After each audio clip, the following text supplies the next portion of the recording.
প্রিয় শিক্ষার্থী বন্ধুরা, আশা করি তোমরা সবাই ভালো আছো। আমি প্রশান্ত রায় তোমাদের জন্য হাজির হয়েছি আরেকটা অ্যাডমিশন ক্লাস নিয়ে।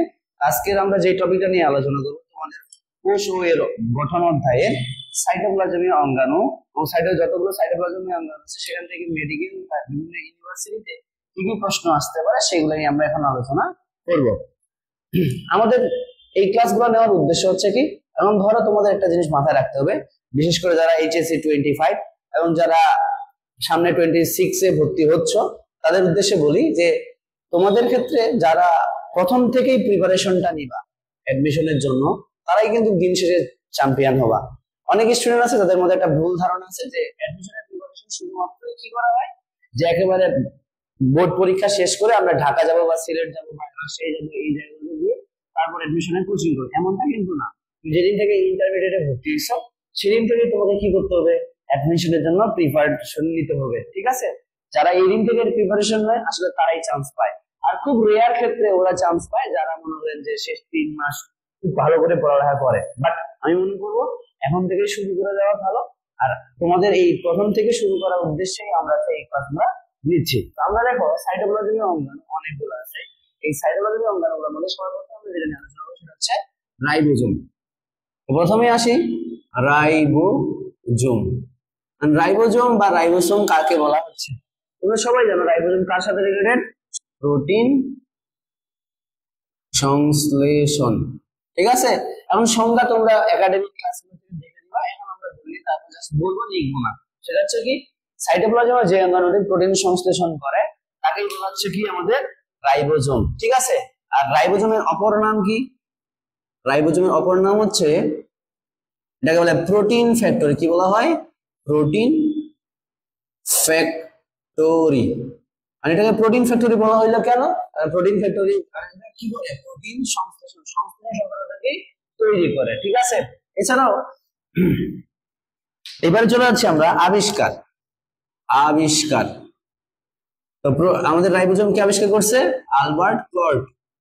Albert Claude. আলবার্ট ক্লড সর্বপ্রথম যকৃৎ কোষ থেকে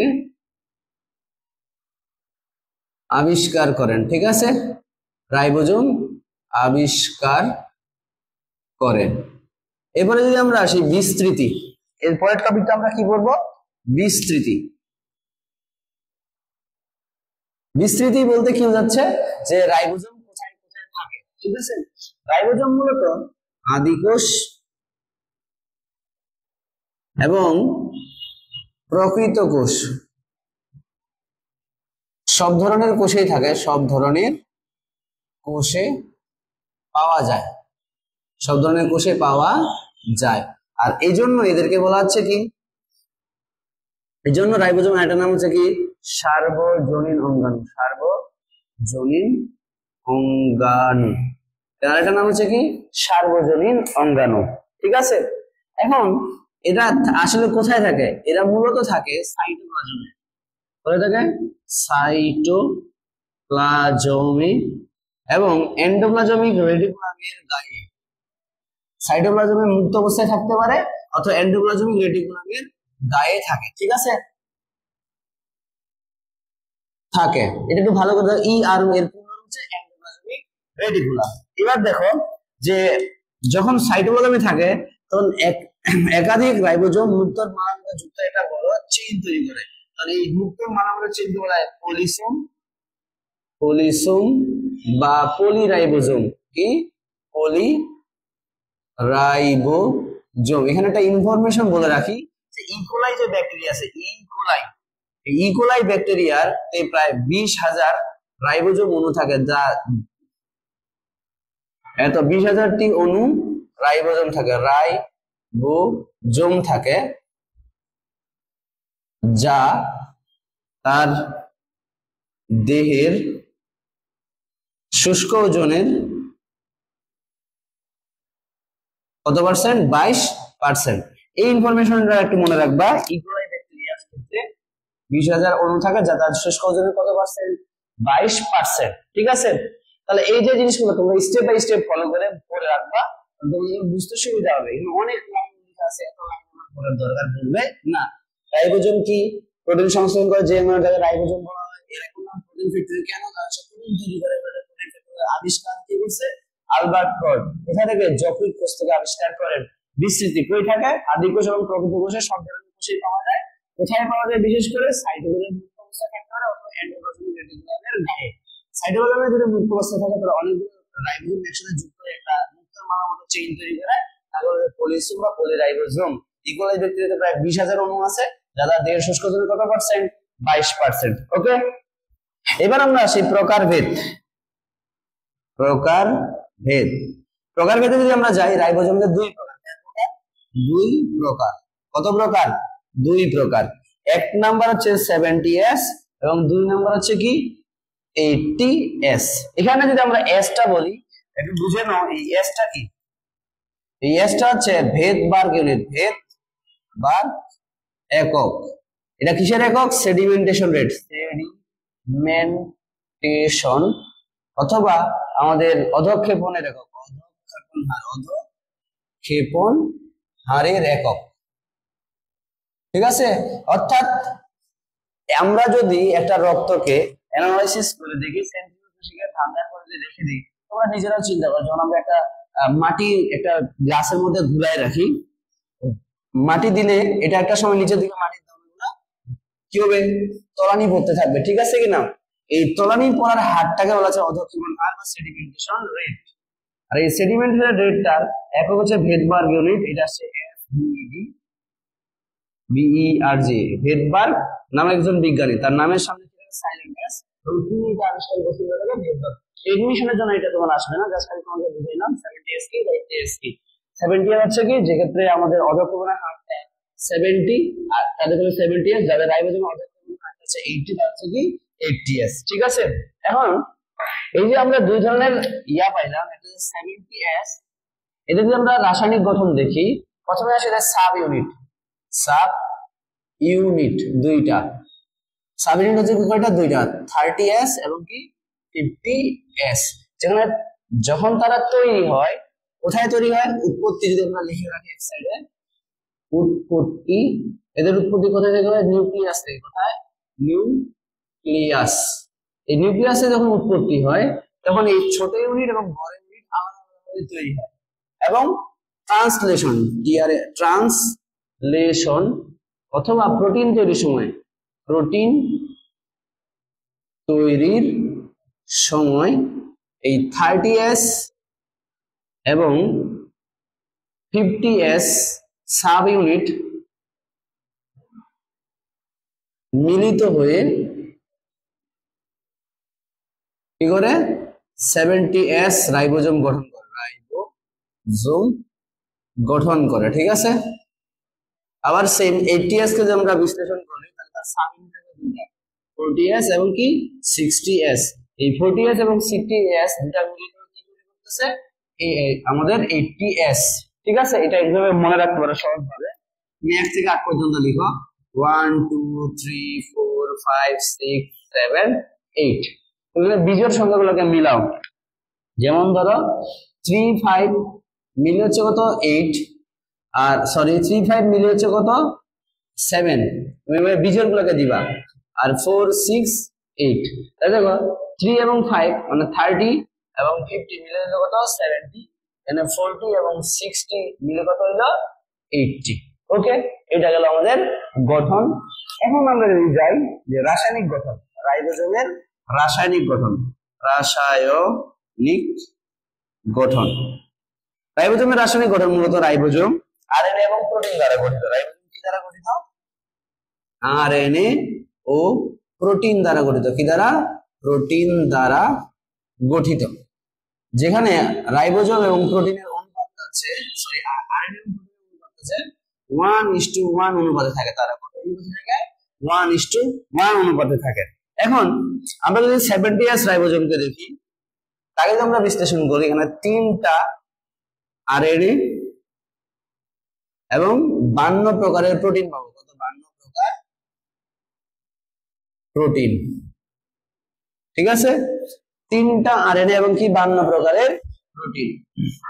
এখানে আরএনএ 3টা যদি আমরা দেখি, 23S 16s এবং কি 5s, এবং আমরা 80s কে দেখি কত 80s, এটার ভিতরে আমরা পাবো 4 ধরনের আরএনএ এবং 80 প্রকার প্রোটিন পাচ্ছে। কি বাবা? প্রোটিন। যেমন 4টা আরএনএ কি 4টা আরএনএ হচ্ছে আমাদের 28s, 18s, 5.8s এবং 5s। এগুলো তোমার পড়ার জন্য খুবই ইম্পর্টেন্ট। এছাড়াও এখানে কিছু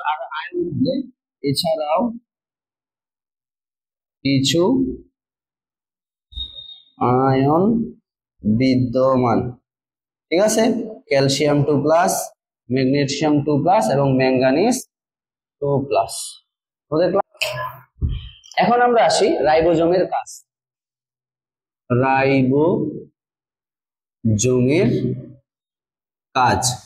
রাইবোজোমের কাজের মধ্যে প্রথম যেটা আছে সেটা হচ্ছে কি আমাদের পলিপেপটাইড চেইন গঠন করে, পলিপেপটাইড চেইন গঠন করে কি করে? প্রোটিন সংশ্লেষণ করে। প্রোটিন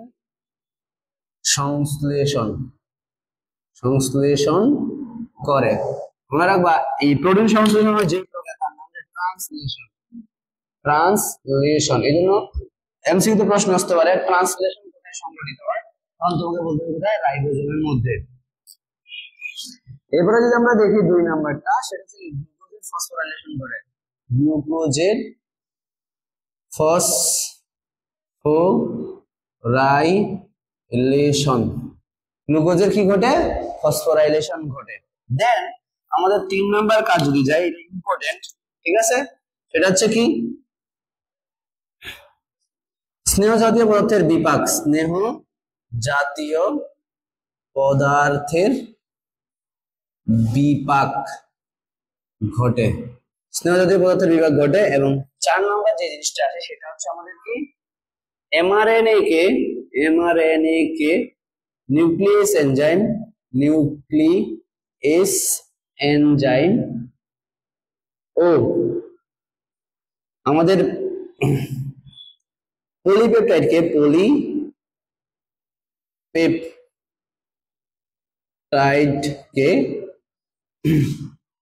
প্রোটিওলাইটিক এনজাইমের হাত থেকে রক্ষা করে। প্রোটিওলাইটিক এনজাইমের হাত থেকে রক্ষা করে, খুবই ইম্পর্টেন্ট, ঠিক আছে? যেমন ধরো আমরা জানি কি প্রোটিওলাইটিক এনজাইম যারা প্রোটিনকে ভেঙে ফেলে, আর প্রোটিন তো এখানে তৈরি হচ্ছে, প্রোটিনকে যেন কোনো প্রোটিওলাইটিক এনজাইম ভেঙে না ফেলে সেখানে হাত থেকে রক্ষা করে কে? রাইবোজোম। ওকে, তাহলে আমাদের এটা হচ্ছে ওভারঅল রাইবোজোম রিলেটেড। রাইবোজোম কি, রাইবোজোমের কাজ এবং হচ্ছে কি রাইবোজোমের রাসায়নিক গঠনটা খুব বেশি ইম্পর্টেন্ট, ভালো করে পড়ে নিবা। এবার আমরা যাবো নেক্সট টপিক। তাহলে আমাদের রাইবোজোম শেষ। এবারে আছে আমরা গোলজি বস্তু। এখন গোলজি বস্তুর সংজ্ঞা যদি আমরা বলতে যাই, এরকম কোষের অভ্যন্তরে অনেকগুলা ল্যামেলি বা সুতার মতো অংশ,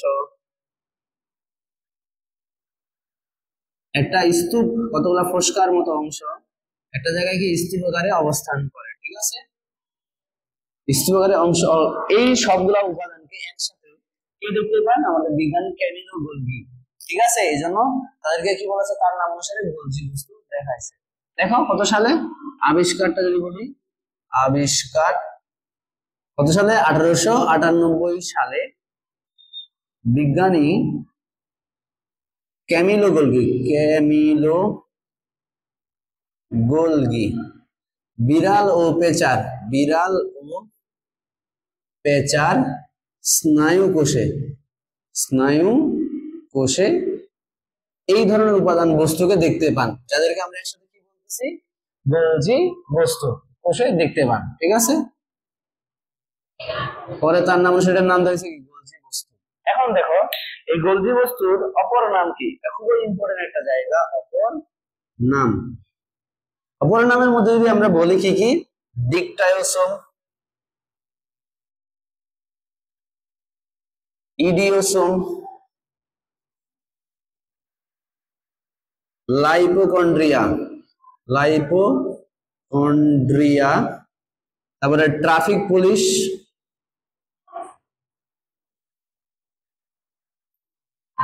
আর এটা হচ্ছে কার্বোহাইড্রেট ফ্যাক্টরি, কার্বোহাইড্রেট ফ্যাক্টরি।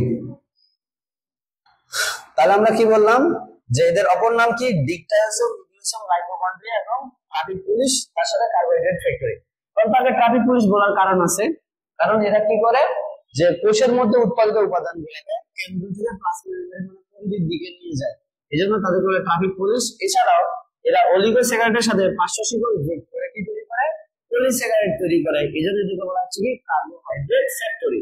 এখন আমরা যেটা জানবো সেটা হচ্ছে কি এদের ভৌত গঠন।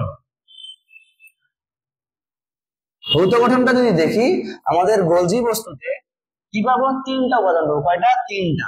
এই যে দেখো লম্বা লম্বা নালী মতো অংশ দেখা গেলে সিস্টার্নি, কি বলা হয়?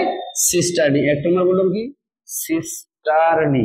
নরমালি প্রতিটা কোষে বা প্রতিটা গোলজি বস্তুর গাদাতে 3 থেকে 8টা সিস্টার্নি থাকে, কোন কোন কোষে 30টার মতো থাকে, 30টি। সবার ক্ষেত্রে নরমাল সাধারণত কি থাকে, সাধারণত আমাদের প্রতি কোষে 3 থেকে 8টা সিস্টার্নি থাকে, আর কিছু কিছু কোষে 30 পর্যন্ত সিস্টার্নি থাকতে পারে। ঠিক আছে, যেটা আমাদের প্লাজমা মেমব্রেনের কাছাকাছি থাকবে তা হলো ট্রান্সপেস, আর অপর সাইডটা হলো সিস্পেস। এগুলো তো আমাদের অ্যাডমিশনের জন্য দরকার নাই। ঠিক আছে, ট্রান্সিস্টার্নি, সিস্টার্নি, আর মাঝখানে যারা থাকে তাদের বলা হয় মিডিয়াল সিস্টার্নি, মিডিয়াল। এগুলো তো আমাদের জানার দরকার নাই। ঠিক আছে, এখন দেখো 2 নম্বর আছে ভ্যাকুওল। ভ্যাকুওল, ভ্যাকুওল শব্দটা মনে রাখবা, বড় বড় গহ্বর। ঠিক আছে, আর 3 নম্বরে আমরা বলছি ভেসিকল। ভেসিকল, ভেসিকল হচ্ছে কোনটা, ছোট কতগুলো ফুসকার মতো, ছোট ফুসকার মতো, ছোট ফুসকার মতো, এই জিনিসগুলোকে আমরা বলতেছি কি ভেসিকল। এটা গঠন এবং প্রকারের দুইটা আমাদের এগুলো কয় প্রকার, 3 প্রকার, সিস্টার্নি, ভ্যাকুওল এবং কি ভেসিকল। এখন দেখো গোলজি বস্তুর রাসায়নিক গঠন। আমরা জানি রাসায়নিক গঠন, রাসায়নিক গঠন। এদের রাসায়নিক গঠনে আমরা পাবো 60% প্রোটিন এবং কি 40% ফসফোলিপিড, ফসফোলিপিড। ঠিক আছে, এছাড়াও কিছু পরিমাণ ভিটামিন কে থাকে, ভিটামিন কে থাকে, ক্যারোটিনয়েড, ক্যারোটিনয়েডস, এগুলা পাওয়া যায়। ওকে, রাসায়নিক গঠনে এগুলা রাসায়নিক গঠন অতটা ইম্পর্টেন্ট না। আমাদের গোলজি বস্তুর মেইন যেটা ইম্পর্টেন্ট সেটা হচ্ছে গোলজি বস্তুর কাজ। কি বস্তুর কাজ, ভেরি ভেরি মোস্ট ইম্পর্টেন্ট। ঠিক আছে, এখান থেকে বারবার মেডিকেল পরীক্ষার প্রশ্ন আসে, ইউনিভার্সিটিতে আসে। 1 নম্বর কাজটা থেকে লাইসোসোম তৈরি করা, লাইসোসোম তৈরি করা। 2 নম্বর হচ্ছে আমাদের কি আছে, কোষ বিভাজন কালে, কোষ বিভাজন কালে, কোষ বিভাজন কালে আমাদের কোষ প্লেট তৈরি করা, কোষ প্লেট তৈরি করা। এছাড়াও কোষ ঝিল্লি, কোষ ঝিল্লি না, কোষ প্রাচীর, কোষ প্রাচীর তৈরিতে সাহায্য করা, তৈরিতে সাহায্য করা। কোষ প্রাচীরের একটা উপাদান আছে না, পেকটিন। এই পেকটিনটা মূলত কোথা থেকে আসে, গোলজি বস্তু থেকে আসে। ঠিক আছে, যার মাধ্যমে তারা কোষ প্রাচীর তৈরিতে সাহায্য করে। শুক্রাণুর অ্যাক্রোজোম তৈরি করে, অ্যাক্রোজোম তৈরি করে। ঠিক আছে, এখন তো একটা শুক্রাণুর 4টা অংশ, একটা শুক্রাণুর কয়টা অংশ, 4টা। এটা হচ্ছে মস্তক, মস্তকের পরে আছে গ্রীবা, তারপর হচ্ছে কি দেহ, এবং সবার শেষে আছে কি লেজ। এটা হচ্ছে কি বললাম, মস্তক, এটা গ্রীবা, দেহ, আর এটা হচ্ছে কি লেজ। ঠিক আছে, যেখানে আমাদের মস্তক, এই মস্তকের সামনে একটা অংশ থাকে যাকে বলে অ্যাক্রোজোম। কি অ্যাক্রোজোম বা সোম। এই অ্যাক্রোজোম তৈরিতে সাহায্য করে কে, আমাদের গোলজি বস্তু, গোলজি বস্তু। এছাড়া যদি তার দেহখণ্ড তৈরি করে, দেহ তৈরি করে আমাদের মাইটোকন্ড্রিয়া। কে তৈরি করতেছে, মাইটোকন্ড্রিয়া। আর লেজ তৈরিতে সাহায্য করে সেন্ট্রিওল। তাহলে গোলজি বস্তু শুক্রাণুর সাথে এই 3টা জিনিস রিলেটেড। গোলজি বস্তু মস্তক বা অ্যাক্রোজোম তৈরিতে সাহায্য করে, মাইটোকন্ড্রিয়া দেহখণ্ড তৈরিতে সাহায্য করে, এবং সেন্ট্রিওল সাহায্য করে কোথায়, শুক্রাণুর লেজ তৈরিতে। এটা একটু ভালো করে মনে রাখবা। ওকে, এবার দেখো 4 নাম্বার 5 নাম্বার হচ্ছে কি, ওই যে বললাম কার্বোহাইড্রেট ফ্যাক্টরি বলা হয়, কার্বোহাইড্রেট ফ্যাক্টরি। কার্বোহাইড্রেট ফ্যাক্টরি বলার কারণ কি, আর ওই যে বললাম অলিগোস্যাকারাইডের সাথে পাঁচশো শিকড় যুক্ত করে কি করে পলিস্যাকারাইড তৈরি করে, ঠিক আছে। এছাড়াও ভিটামিন সঞ্চয়, ভিটামিন সি সঞ্চয় করে, প্রোটিন এবং ভিটামিন সি সঞ্চয় করে, প্লাস প্রোটিন সঞ্চয় করে, কি করে প্রোটিন সঞ্চয়। এই কয়েকটা মেইন পয়েন্ট বললে তোমাদের জন্য যথেষ্ট, বাকিগুলো আছে ওগুলো না বললে চলবে, এই কয়েকটা পয়েন্ট তোমাকে মাস্ট মাস্ট মাস্ট মনে রাখতে হবে, ঠিক আছে। এবারে চলে যাই আমরা লাইসোসোমে। কোথায়? লাইসোসোম। লাইসোসোম, দেখো লাইসো শব্দ মানে হচ্ছে কি, লাইসো শব্দটা কি আসছে, লাইসো অর্থ হজমকারী, হজমকারী, আর সোমা শব্দ থেকে আসছে সোম, যার মানে হচ্ছে কি দেহ বা বস্তু। লাইসোসোম শব্দের অর্থ কি হজমকারী বস্তু। এখন হজমকারী বস্তু বলার কারণ কি, আর এদের ভিতরে হাইড্রোলাইটিক এনজাইম আছে, এনজাইম। এই হাইড্রোলাইটিক এনজাইম হচ্ছে 40 থেকে 50 ধরনের, 40 থেকে কত ধরনের, 50 ধরনের হাইড্রোলাইটিক এনজাইম। আর সাইটোপ্লাজমের জীবন কারণ কি, এই হাইড্রোলাইটিক এনজাইমের আধার হিসেবে কাজ করে, তাকে বলছি কি লাইসোসোম, ঠিক আছে।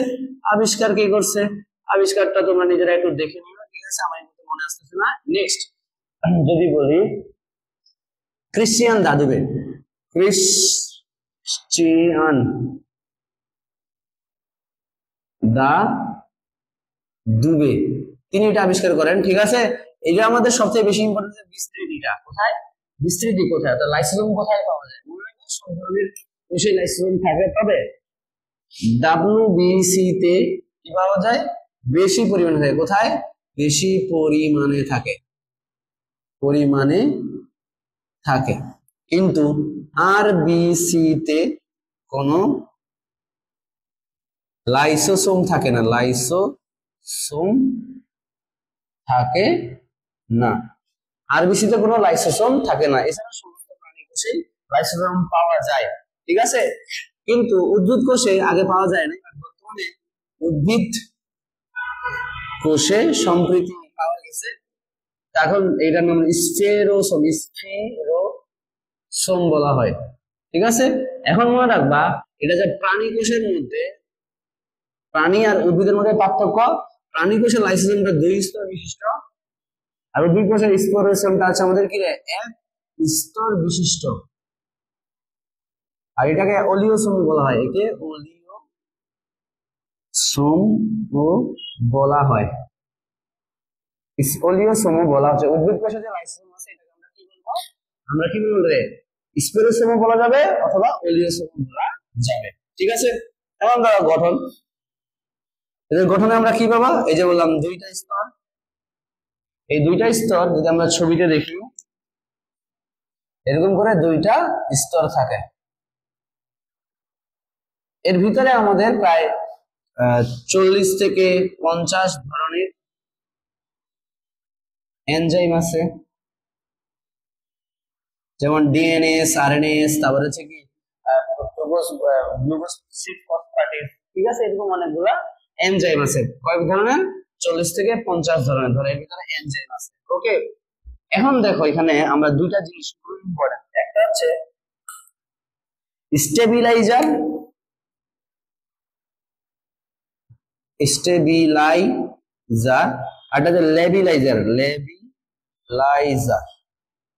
স্টেবিলাইজার, স্টেবল মানে কি দৃঢ়তা প্রদান করে, অর্থাৎ দেখো এইখানে যে এনজাইম গুলো আছে 40 থেকে 50 ধরনের, এরা অনেক শক্তিশালী এনজাইম, এরা যে কারো সংস্পর্শে আসলে ওই জিনিসটাকে ভেঙে ফেলে দিবে বা হজম করে ফেলবে, ঠিক আছে কিনা।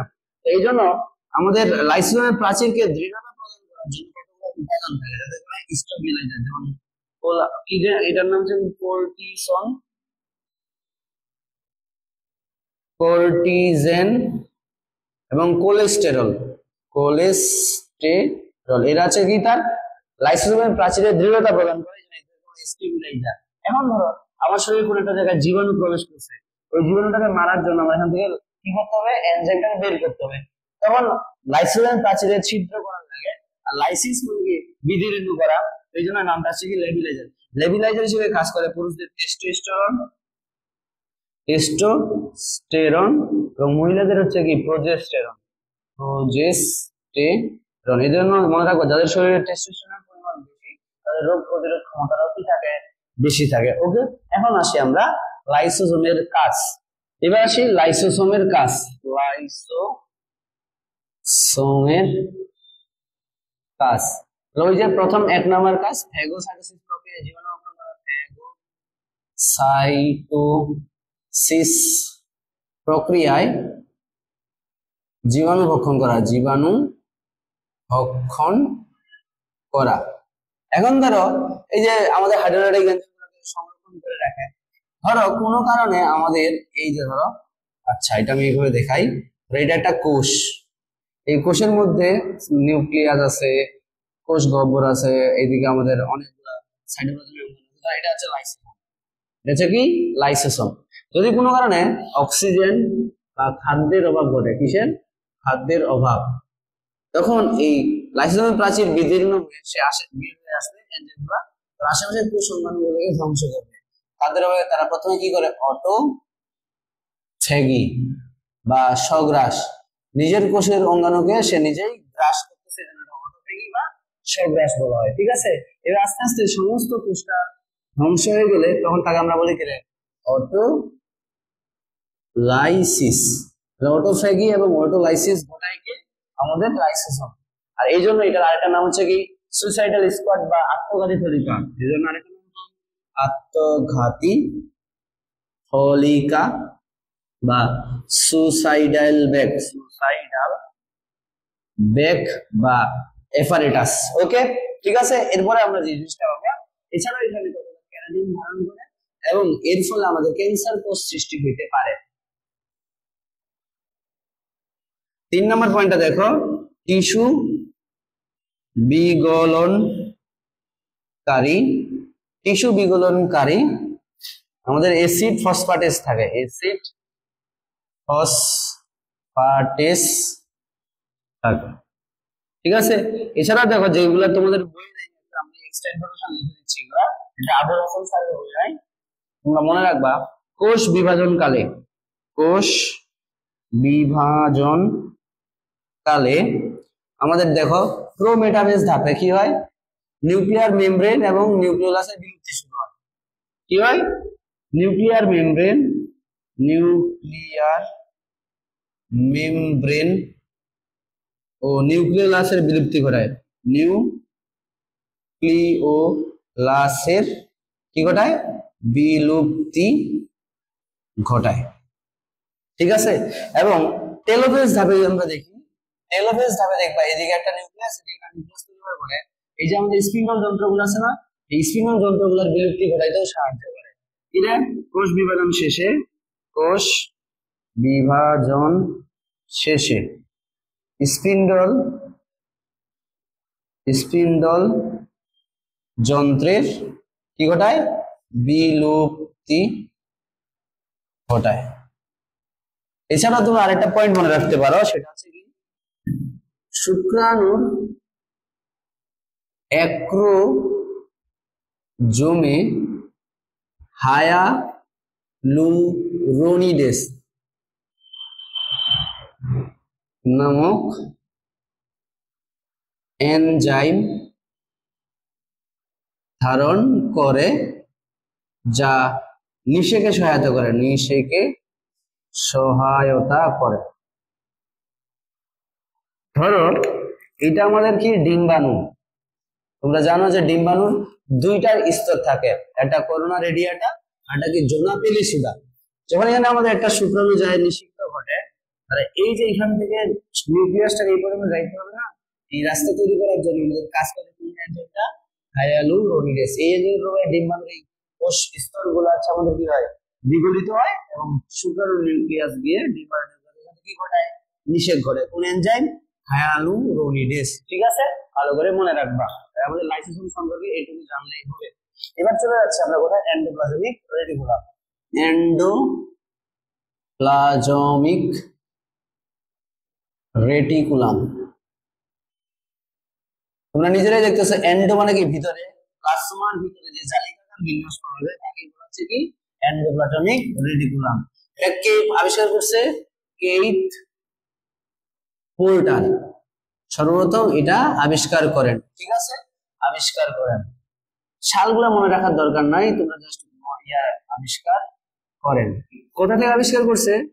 মুরগির আমাদের ভ্রূণীয় কোষ থেকে, ভ্রূণীয় কোষের সাইটোপ্লাজমে প্রথম দেখতে পান। ওকে, মুরগির ভ্রূণীয় কোষের সাইটোপ্লাজম এটা প্রথম আবিষ্কার করেন কি? বিজ্ঞানী কেইথ পোর্টার। এখন দেখো বিস্তৃতি, সব ধরনের প্রকৃত কোষেই আমাদের কি থাকে? এন্ডোপ্লাজমিক রেটিকুলাম থাকে। এবার যাই প্রকারভেদ। প্রকারভেদটা মনে রাখবা দুই প্রকার, একটা মসৃণ আর হচ্ছে কি অমসৃণ। যদি আমার এন্ডোপ্লাজমিক রেটিকুলামের গায়ে কোনো রাইবোজোমের দানা যুক্ত না থাকে তাহলে মসৃণ, আর যদি আমাদের এন্ডোপ্লাজমিক রেটিকুলামের গায়ে রাইবোজোমের দানা যুক্ত থাকে, এই যে দানাগুলো দেখতেছে কার নাম? রাইবোজোম। তাহলে তাকে বলা হয় কি? অমসৃণ। ঠিক আছে, এখানে আমরা তিন ভাবে গঠনটা পাই। গঠনটা দেখো, এই গঠন আমাদের আগের মতোই, কতগুলা লম্বা লম্বা নালীর মতো অংশ থাকে, তারপরে সিস্টার্নি, ঠিক আছে, কতগুলো এরকম শাখাযুক্ত নালিকাকার অংশ থাকে, কি? টিউবিউল, আর কতগুলো ছোট ছোট ফোস্কার মতো থাকে, যাকে বলে ভেসিকল। এটার নাম কি? সিস্টার্নি। এগুলাই এখানে আমাদের অতটা ইম্পর্টেন্ট না, দরকার আছে কোথায়? কাজ। আর মনে রাখবো এখানে এন্ডোপ্লাজমিক রেটিকুলামে 15 ধরনের এনজাইম থাকে। আর তোমার রাসায়নিক গঠনটা একটু পড়ে নিবা। ঠিক আছে, কাজ যদি বলি তাহলে দেখো, যেখানে রাইবোজোম যুক্ত থাকে তাহলে তার কাজ কি? প্রোটিন সংশ্লেষণ করা।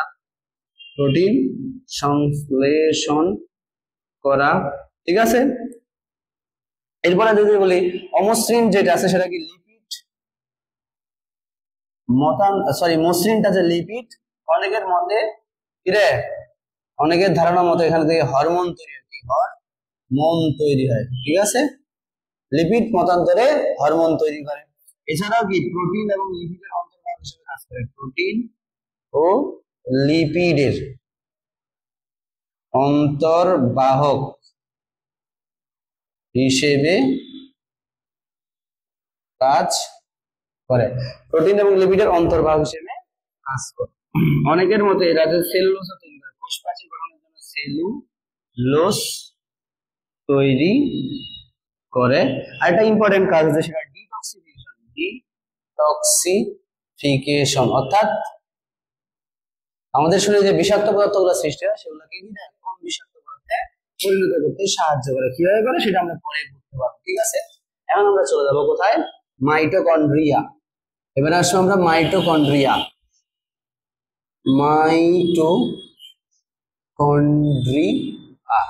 এই মাইটোকন্ড্রিয়া সম্পর্কে বলতে গেলে আমাদের কি করতে হবে? শক্তি উৎপাদন করে। সাইটোপ্লাজমের যে অণুটা কি করে? শক্তি উৎপাদন করে। ঠিক আছে, আবিষ্কার যদি বলি, আবিষ্কার করছে কে? বিজ্ঞানী কলিকার। আর নামকরণ করছে কি? Carl Benda. নামকরণ করেন কার্ল বেন্ডার।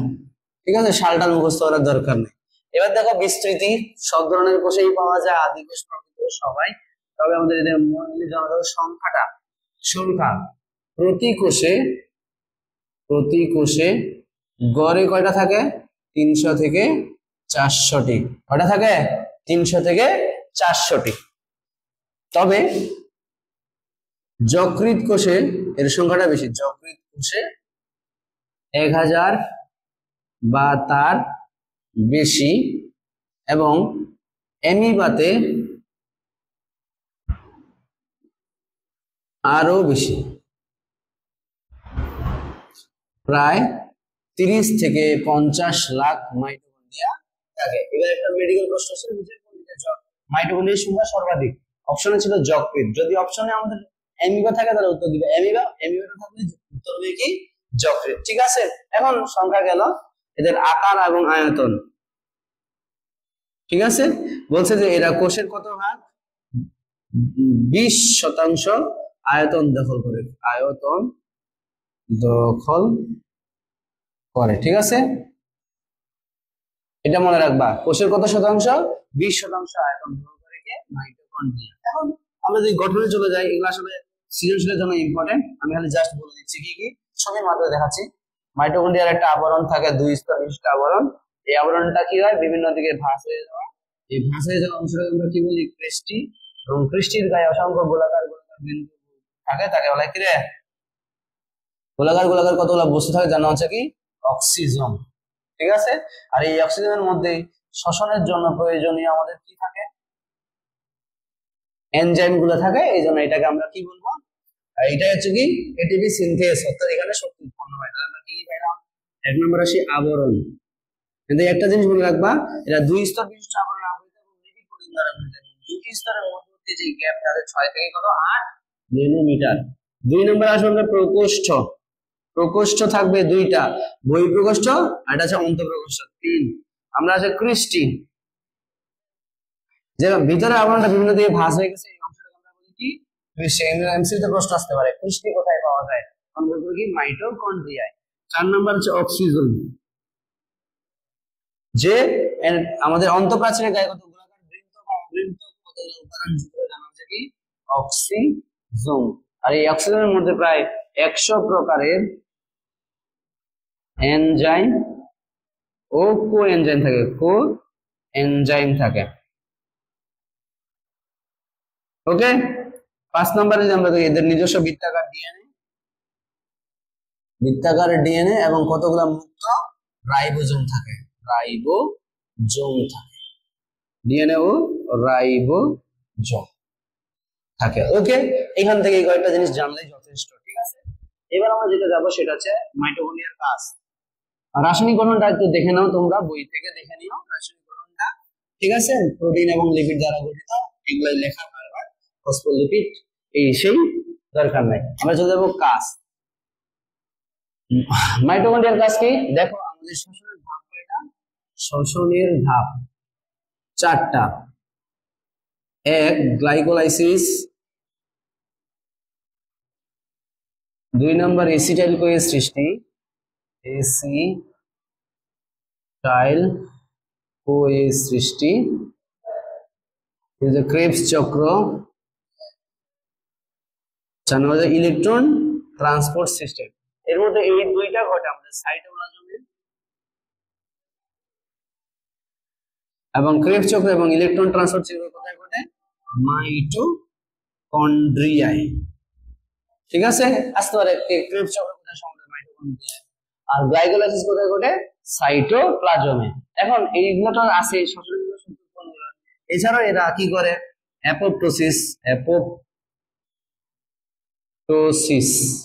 অর্থাৎ কোষের পূর্ব নির্ধারিত মৃত্যু নিয়ন্ত্রণ করে। কোষের পূর্ব নির্ধারিত মৃত্যু, কোষের মৃত্যু 2 ভাবে হইতে পারে। একটা পূর্ব নির্ধারিত, আমরা জানি আরবিসির আয়ুষ্কাল কতদিন? 120 দিন। এই 120 দিন পর আরবিসি নষ্ট হবে, এই কাজে সাহায্য করে এই মৃত্যুটাকে বলা হচ্ছে অ্যাপোপ্টোসিস। আর এটা হচ্ছে নেক্রোসিস, আমরা আলাদা করে দিই নেক্রোসিস। এটাকে পুষ্টি বা বিষাক্ত পদার্থের কারণে, যখন বিষাক্ত পদার্থের উপস্থিতির কারণে যখন কোষের মৃত্যু হয়, পদার্থের কারণে কোষের মৃত্যু, এটাকে বলা হচ্ছে কি? নেক্রোসিস, ঠিক আছে। এখন দেখো 3 নম্বর পয়েন্টে যদি আমরা যাই, এর হচ্ছে আরবিসি,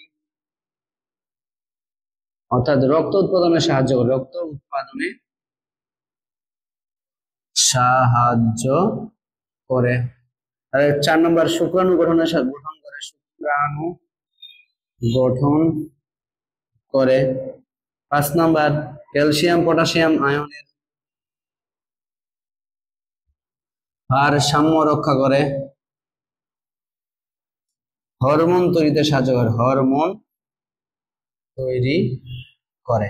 এছাড়া আর অনেক কাজ আছে, তোমাদের এগুলা পড়লে যথেষ্ট, বাকি কাজগুলোতে মনোযোগ দেওয়ার দরকার নেই, ঠিক আছে। এবার দেখো, আমাদের এখানে একটা খুব ইম্পর্টেন্ট জায়গা হচ্ছে কি, যেহেতু আমাদের মাইটোকন্ড্রিয়ার ভিতরে কি আছে? ডিএনএ আছে। এই ডিএনএ তে কিন্তু মিউটেশন ঘটে, মাইটোকন্ড্রিয়াল ডিএনএ তে মিউটেশন মিউটেশন ঘটলে কিছু রোগ হয়, কিছু রোগ হয়। কি কি রোগ? একটা যে পার্কিনসন, পার্কিনসন, অ্যালঝেইমার ও diabetes type 1, diabetes mellitus type 1, এই রোগগুলা হয়। ঠিক আছে, এখান থেকে এই জিনিসগুলো জানলেই যথেষ্ট। এছাড়া তোমরা মনে রাখবা এখানে ফ্যাটি অ্যাসিড চক্র, ফ্যাটি অ্যাসিড চক্র, আর এটা যে অক্সিডেটিভ ফসফোরাইলেশন, অক্সিডেটিভ ফসফোরাইলেশন ঘটে। ঠিক আছে, এগুলা করলে আমাদের মাইটোকন্ড্রিয়া ক্লিয়ার। এবার আমরা প্লাস্টিড, প্লাস্টিড, প্লাস্টিড থেকে বর্ণ ধারণকারী অঙ্গাণুকে বলা হয় প্লাস্টিড, বর্ণ ধারণকারী অঙ্গাণু। এবং মনে রাখবা এই প্লাস্টিড 3 প্রকার। কয় প্রকার? 3 প্রকার। প্রথমেই আমরা আসি লিউকোপ্লাস্ট, লিউকোপ্লাস্ট। মনে রাখবা লিউ শব্দের অর্থ হচ্ছে বর্ণহীন। লিউ শব্দের অর্থ কি? বর্ণহীন। বর্ণহীন প্লাস্টিড কে কি বলা হয়? লিউকোপ্লাস্ট বলে। কেন বর্ণহীন? কারণ তাদের রঞ্জক পদার্থ থাকে না। এবং অবস্থানটা কোথায়? অবস্থান যেখানে সূর্যের আলো পৌঁছায় না, সূর্যের আলো পৌঁছায় না। যেমন ধরো আমরা বলতে পারি কোথায়? নিম্নস্থ কাণ্ড, এগুলোতে আমাদের লিউকোপ্লাস্ট পাওয়া যায়। এখন ধরো মূল ও ভূনিম্নস্থ কাণ্ড, ভূনিম্নস্থ কাণ্ড, এখানে আমরা কি পাই? লিউকোপ্লাস্ট পাই। এবারে যদি আমরা দেখি কাজ, লিউকোপ্লাস্টের কাজ হচ্ছে খাদ্য সঞ্চয় করা। কি করা? খাদ্য সঞ্চয় করা। আর এই খাদ্য সঞ্চয় করার পর এটাকে 3 ভাগে ভাগ করা হয়েছে, প্রকার ভেদে চলে, প্রকার ভেদ। খাদ্য সঞ্চয়ের উপর ভিত্তি করে এটাকে 3 ভাগে ভাগ করা হয়েছে, 3 প্রকার। এটা যে অ্যামাইলোপ্লাস্ট, অ্যামাইলোপ্লাস্ট। অ্যামাইলোপ্লাস্ট বলতে কি বোঝাচ্ছে? দেখো অ্যামাইলেজ এনজাইম, স্টার্চ বা শ্বেতসার, এভাবে মনে রাখো, শ্বেতসার খাদ্য সঞ্চয় করে, শ্বেতসার জাতীয় খাদ্য সঞ্চয় করে। ঠিক আছে, এরপরে যদি আমরা আসি ইলায়োপ্লাস্ট, ইলায়োপ্লাস্ট ই আছে না, তাহলে মনে রাখো চর্বি, চর্বি বা স্নেহ জাতীয় খাদ্য সঞ্চয় করে, স্নেহ জাতীয় খাদ্য সঞ্চয় করে। এবং লাস্ট আমরা বলছি এলিউরোপ্লাস্ট, এলিউরো। তাহলে বাকি আমাদের কি থাকলো? স্টার্চ বা শ্বেতসার বা শর্করা চলে গেছে, চর্বি গেছে, আর বাকি হলো প্রোটিন। এটা কি করে? প্রোটিন জাতীয় খাদ্য সঞ্চয় করে। এই জন্য প্রোটিনোপ্লাস্ট বলে। কি?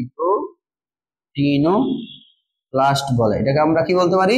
প্রোটিনোপ্লাস্ট বলতে পারি। তাহলে খাদ্য সঞ্চয়ের উপর ভিত্তি করে আমরা লিউকোপ্লাস্টকে 3 ভাগে ভাগ করছি, অ্যামাইলোপ্লাস্ট, স্টার্চ বা শ্বেতসার। আমরা অ্যামাইলেজ দেয়া, অ্যামাইলেজ কাজ করে শর্করাজাতীয় খাদ্য সঞ্চয়, শর্করাজাতীয় খাদ্য সঞ্চয় করে যেটা সেটাকে অ্যামাইলোপ্লাস্ট। চর্বি ই আছে, চর্বি ই। স্নেহ জাতীয় খাদ্য সঞ্চয় করে যেটা সেটাকে বলে কি? ইলায়োপ্লাস্ট। আর বাকি আছে প্রোটিন, প্রোটিন জাতীয় খাদ্য সঞ্চয় করে যাকে বলে কি? এলিউরোপ্লাস্ট বা প্রোটিনোপ্লাস্ট। এখন আমরা 2 নম্বর প্রকার পেতে যাই, ক্রোমোপ্লাস্ট, ক্রোমোপ্লাস্ট। ক্রোমোপ্লাস্ট, ক্রোমো মানে কি? রং। তাহলে সবুজ বর্ণ ব্যতীত, কি? সবুজ বর্ণ ব্যতীত, সবুজ বর্ণ ব্যতীত প্লাস্টিককে আমরা কি বলতেছি?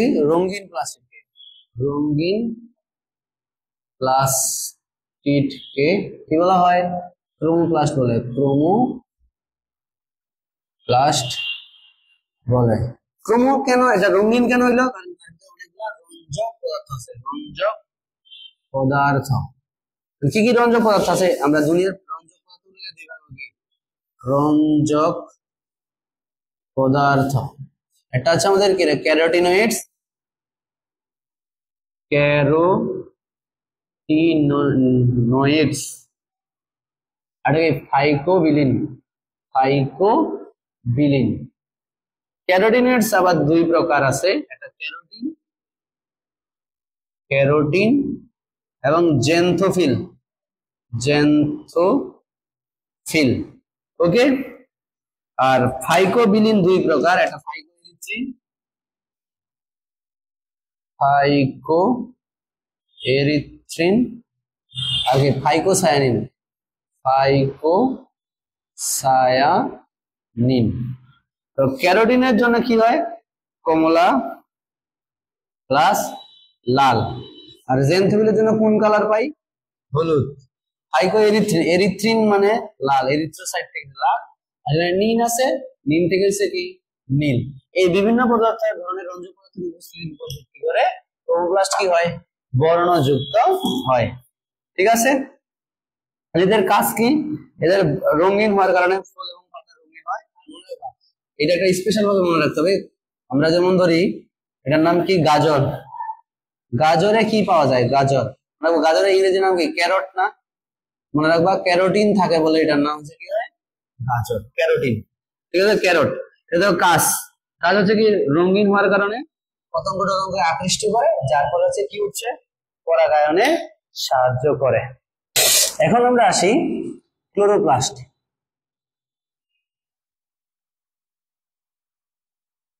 ক্লোরোপ্লাস্ট নিয়ে আলোচনা করি।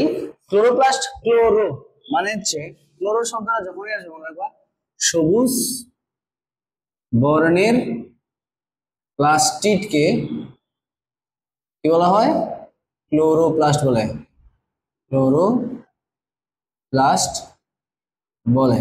ওকে, সবুজ বর্ণের প্লাস্টিডকে কি বলা হয়, ক্লোরোপ্লাস্ট। এখন এই ক্লোরোপ্লাস্টের ক্ষেত্রে কি কি মনে রাখতে হবে, এদের হচ্ছে সংখ্যা, সংখ্যা সংখ্যা কয়টা, প্রতি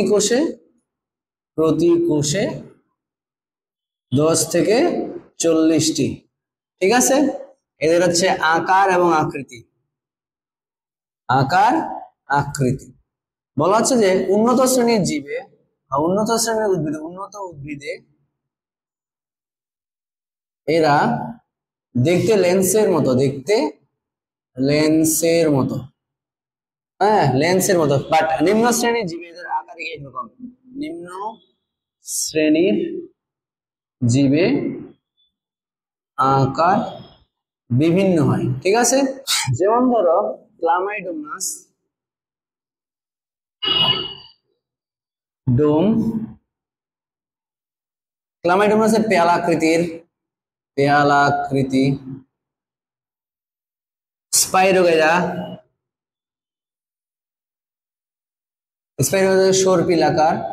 সর্পিলাকার। তারপরে হচ্ছে আমাদের উলোথ্রিক্স, এটা রিং অথবা গার্ডল আকৃতির। এরপর আমরা যদি পাই পিথোফোরাতে দেখতে গোলাকার, ওডোগোনিয়াম,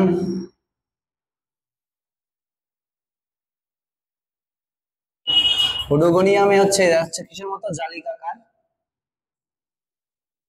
ঠিক আছে, এই জিনিসগুলো একটা তোমাদের একটা জায়গা আছে যেখানে তোমরা খুব ভালো করে পড়ে নিবা। ঠিক আছে, ক্লামাইডোমাস পেয়ালাকৃতি, স্পাইরোগেরা সর্পিলাকার, উলোথ্রিক্স রিং বা গার্ডল আকৃতির, পিথোফোরা হচ্ছে গোলাকার এবং ওডোগোনিয়াম হচ্ছে কি জালিকাকার। ওকে, এখন যদি আমি বলি ক্লোরোপ্লাস্ট কেন সবুজ হয়, ক্লোরোপ্লাস্ট সবুজ হওয়ার কারণ এখানে আমাদের ক্লোরোফিল নামক রঞ্জক পদার্থ থাকে। কি, ক্লোরোফিল নামক রঞ্জক পদার্থের উপস্থিতির জন্য, নামক রঞ্জক পদার্থের উপস্থিতির জন্য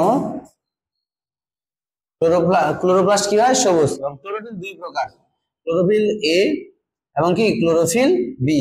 প্রকৃতিতে ক্লোরোফিল এ পাওয়া যায় 75% এবং ক্লোরোফিল বি পাওয়া যায় কত, 25%। এবার আমরা যেটা যাবো ক্লোরোপ্লাস্টের আমাদের গঠন থেকে তোমাদের প্রশ্ন কম আসবে, এগুলো থেকে বেশি আসে যদিও আকার আকৃতি থেকে। তারপর আমরা গঠনটা পড়ে নিই। ক্লোরোপ্লাস্টের গঠন মনে রাখবা, ক্লোরোপ্লাস্ট দেখতে আগেই বলছি কার মতো, লেন্সের মতো। কার মতো, লেন্সের মতো, যার বাইরের স্তর এবং দুইটা স্তর থাকে। তবে পার্থক্য হচ্ছে এর আবরণটা ফসফোলিপিড দ্বারা তৈরি হয়ে এখানে কি পাওয়া যায়, গ্লাইকোসিল গ্লিসারাইড। আমরা নরমালি জানি প্রত্যেকটা কোষ প্রাচীর, কোষ ঝিল্লি কি দ্বারা গঠিত? লিপিড এবং প্রোটিন। লিপিডের মধ্যে থাকে ফসফোলিপিড। ব্যতিক্রম কোথায়? আমাদের কি ক্লোরোপ্লাস্টের ফসফোলিপিডের পরিবর্তে কি থাকে? গ্লাইকোসিল গ্লিসারাইড। এরপরে 2 নম্বরে যে জিনিস স্ট্রোমা।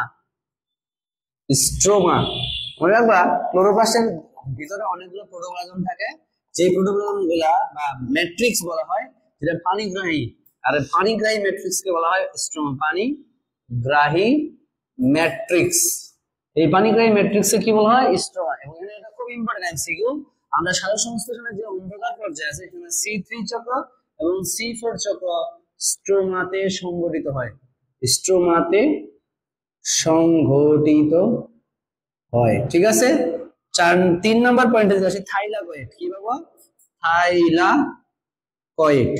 আমাদের ক্লোরোপ্লাস্টের উপরে কতগুলো থলির মতো অঙ্গ থাকে, থলির মতো অঙ্গগুলোকে আমরা কি বলতেছি? থাইলাকয়েড। এরকম 10 থেকে 100টা থাইলাকয়েড মিলিত একটা স্তূপ গঠন করে, যাকে বলা হয় গ্রানাম। তাকে কি বলা হয়? গ্রানাম, ঠিক আছে। এই গ্রানাম অনেক অসংখ্য, প্রায় 40 থেকে 60টা গ্রানাম থাকে। যে গ্রানাম গুলো একটা আরেকটার সাথে যুক্ত হয় সেটাকে বলা হয় গ্রানাম লেমেলাম। গ্রানাম লেমেলাম, ঠিক আছে। এখান থেকে এগুলো জানলেই হবে যথেষ্ট, আর কিছু জানার দরকার নেই। জাস্ট মনে রাখবা যে এদেরও নিজস্ব বৃত্তাকার ডিএনএ এবং কিছু মুক্ত রাইবোজোম আছে। 4 নাম্বার আছে কি বললাম? যে বৃত্তাকার ডিএনএ এবং হচ্ছে কি মুক্ত রাইবোজোম। এগুলা তোমাদের অত ইম্পর্টেন্ট নয়, এটা সৃজনশীলের জন্য ইম্পর্টেন্ট। প্রবাসের গঠন জাস্ট একটু বুঝে রাখলা। প্রশ্ন আসতে পারে স্ট্রোমাতে কি গঠিত হয়, বা C3 এবং C4 চক্র কোথায় সম্পর্ক হয়, তখন তোমাকে বলতে হবে কি স্ট্রোমাতে। ওকে, এখন দেখো ক্লোরোপ্লাস্টের কাজ। ক্লোরোপ্লাস্টের কাজ কি? ক্লোরোপ্লাস্টের কাজ এই যে সূর্যালোকের উপস্থিতিতে এরা কি করে? শর্করা জাতীয় খাদ্য তৈরি করে, খাদ্য তৈরি করে, ঠিক আছে। এই জন্য এটাকে কি বলা হচ্ছে? কোষের রান্নাঘর বলা হয়। এই জন্য কি বলা হয়? কোষের রান্নাঘর বলা হয়। এছাড়া এখানে আরেকটা জিনিস মনে রাখবা, সেটা যে সূর্য থেকে আসা আলোটা সৌরশক্তি। এই সৌরশক্তি ক্লোরোপ্লাস্টে এসে রাসায়নিক শক্তিতে পরিণত হয়। কি হয়? রাসায়নিক শক্তিতে পরিণত হয়, শক্তিতে পরিণত হয়। আর এই জন্য আমাদের ক্লোরোপ্লাস্টকে বলা হচ্ছে, ক্লোরোপ্লাস্টকে শক্তি রূপান্তরের অঙ্গাণু বলা হয়। কি বলা হয়? শক্তি রূপান্তরের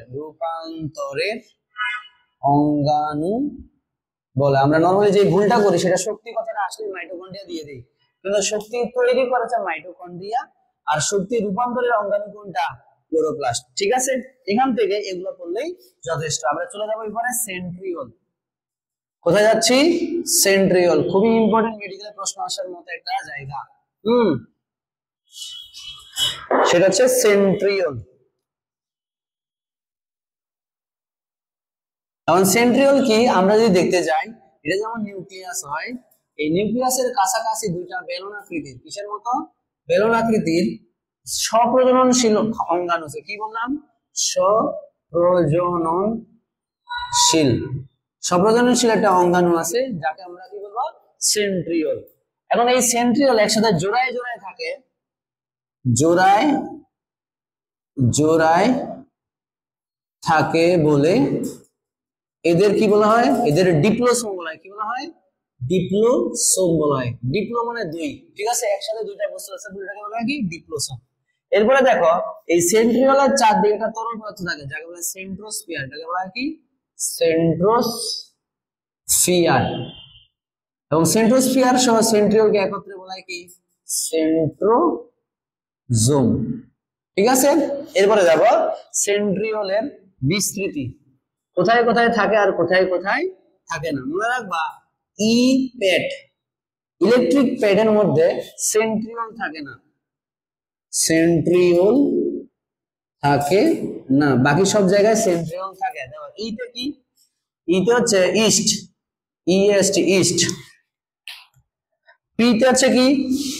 প্রোক্যারিওটিক সেল, প্রোক্যারিওটিক সেল, বা বাংলায় বললে কি রে? আদি কোষী জীব। ওকে, এ তে এনজিওস্পার্ম, এনজিওস্পার্ম, এনজিওস্পার্ম যাকে বলা হচ্ছে কি রে, আবৃত বীজি উদ্ভিদ, আবৃত বীজি উদ্ভিদ। আর ডি তে হচ্ছে কি রে, ডায়াটোম, ডায়াটোম। ঠিক আছে, এই চারটা জায়গায় এইটা ইলেকট্রিক প্যাড দিয়ে মনে রাখবো। সেন্ট্রিওল কোথায় থাকে না এটা মনে রাখবে, সহজ টেকনিক হচ্ছে ই প্যাড। ইটা হচ্ছে ইস্ট, পিটা প্রোক্যারিওটিক সেল বা আদিকোষী জীব, এটা যে এনজিওস্পার্ম বা আবৃতবীজী উদ্ভিদ, এবং ডি হচ্ছে যেটা ডায়াটম। এই চার ধরনের জীব ছাড়া বাকি সব ক্ষেত্রে কি থাকে, সেন্ট্রিওল থাকে। আর এই চারটাতে কি থাকে, মেডিকেলে প্রশ্ন আসতে পারে, নিজের কোনটিতে সেন্ট্রিওল উপস্থিত অথবা নিজের কোনটিতে সেন্ট্রিওল অনুপস্থিত। এরপর যেটা হবে সেন্ট্রিওলের গঠন। সেন্ট্রিওলের গঠনে আমরা তিনটা উপাদান পাবো। কয়টা উপাদান? তিনটা। একটা হচ্ছে প্রাচীর বা সিলিন্ডার ওয়াল, সিলিন্ডার ওয়াল। ঠিক আছে, দুই নম্বরে যেটা হবে সেটা হচ্ছে কি, ট্রিপলেটস, ট্রিপলেটস, আর যেটাকে আমরা বলি ত্রয়ী অনুনালিকা, ত্রয়ী অনুনালিকা। তিন নম্বর যেটা হবে সেটা যোজক বা লিঙ্কার। দেখো আমাদের সেন্ট্রিওলের গঠনে যদি দেখতে যাই, এখানে দেখবা এরকম অনেকগুলা ছোট ছোট নালী, তিনটা নালী পরস্পর সংযুক্ত হয়ে একটা ট্রিপলেটস গঠন করে।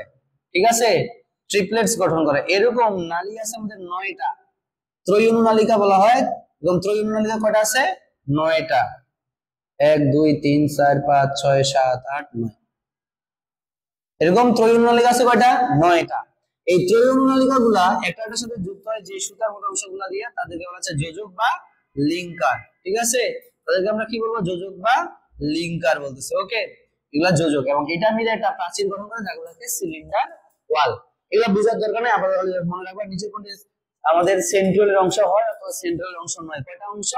তিনটা, প্রাচীর বা সিলিন্ডার ওয়াল, ট্রিপলেটস বা ত্রয়ী অনুনালিকা, যোজক বা লিঙ্কার। ওকে, এখন দেখো আমাদের সেন্ট্রিওলের কাজ ভেরি ভেরি মোস্ট ইম্পর্টেন্ট, সেটা হচ্ছে কি সেন্ট্রিওলের কাজ। সেন্ট্রিওলের কাজ, সেন্ট্রিওলের কাজ খুব বেশি ইম্পর্টেন্ট। কেন? কারণ সেন্ট্রিওল কি সিলিয়া এবং ফ্লাজেলা তৈরি করে, সিলিয়া ও ফ্লাজেলা তৈরি করে। দুই নাম্বার শুক্রাণুর লেজ গঠন করে, শুক্রাণুর লেজ গঠন করে। এবং তিন নাম্বার কাজ যদি আমরা দেখি সেটা হচ্ছে কি কোষ বিভাজনের সময় স্পিন্ডল যন্ত্রের সৃষ্টি করে, স্পিন্ডল যন্ত্রের সৃষ্টি করে এবং এস্টার রে বিচ্ছুরণ করে। কি হলো? এস্টার রে বিচ্ছুরণ করে। এই হচ্ছে আমাদের কি সেন্ট্রিওল সম্পর্কে সবকিছু জানাশোনা। ঠিক আছে, সেন্ট্রিওলের আবিষ্কারকটা তোমরা পড়ে নিতে পারো। আমি বলি সেন্ট্রিওল কি, নিউক্লিয়াসের কাছাকাছি অবস্থিত স্বপ্রজনন ক্ষমতা সম্পন্ন যে বেলনাকার অঙ্গাণু থাকে তাকে সেন্ট্রিওল বলা হয়। আর জোড়ায় জোড়ায় সেন্ট্রিওল থাকে বলে তার একটা নাম হচ্ছে ডিপ্লোসোম। এবং এটার বিস্তৃতি তারা ইস্ট প্রোক্যারিওটিক সেল বা আদিকোষী জীব, এনজিওস্পার্ম, আবৃতবীজী এবং ডায়াটোমে পাওয়া যায় না, যেমন নগ্নবীজী উদ্ভিদ, এইসব উদ্ভিদে পাওয়া যায়। ঠিক আছে।